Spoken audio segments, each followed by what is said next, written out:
That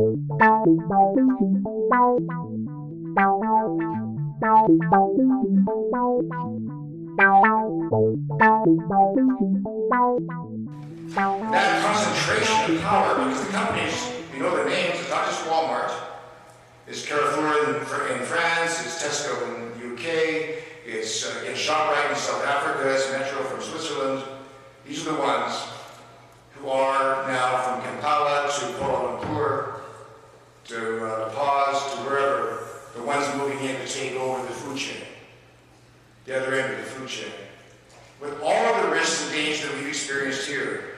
Some of you probably read Raz Patel's book last year on Stuffed or Starved.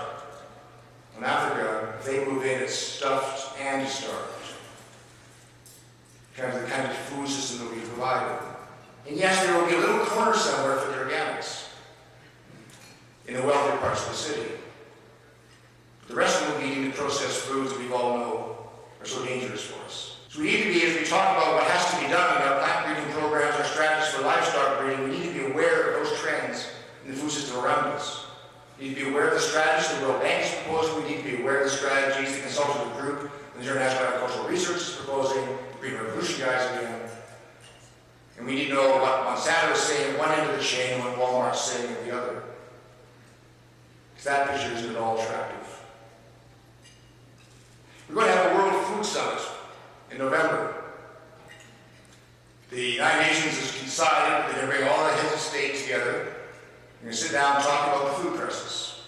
And what do we do in a food crisis when the crisis also has to come up against climate change? And there will be all kinds of pious statements, of course, as always. I've been to a few of those in the past.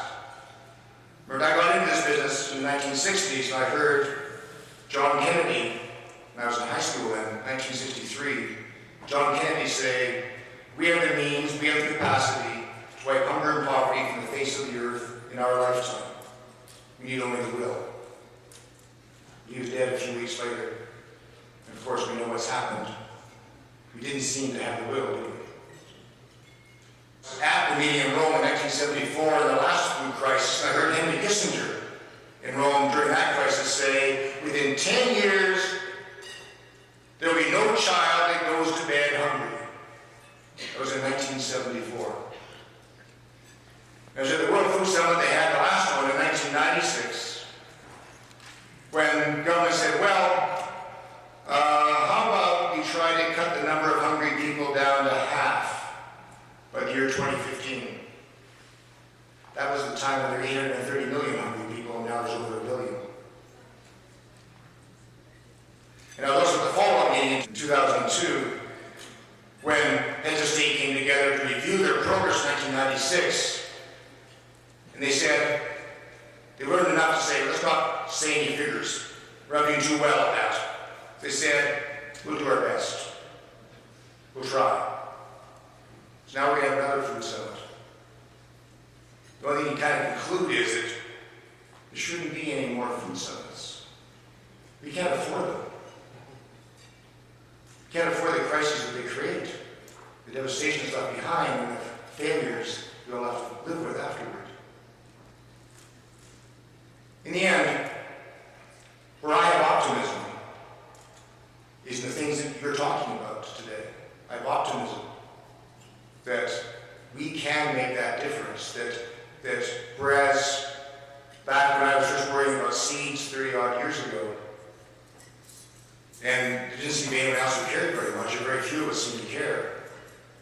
Now, around the world, there's meetings like this. Now, around the world, all kinds of groups, all kinds of farmers' organizations, all kinds of community groups, city groups, and so on, are talking, working together for another strategy, a whole different approach.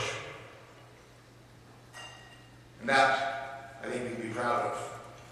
And if we keep on working together, I think that maybe someday we'll have a summit of the people, a food summit of the people, and we can get together and say, we did something, we fought climate change to a standstill, and we got the farmers becoming our scientists, and helping us make the changes to gender diversity.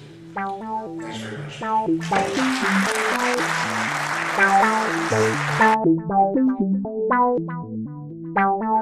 much.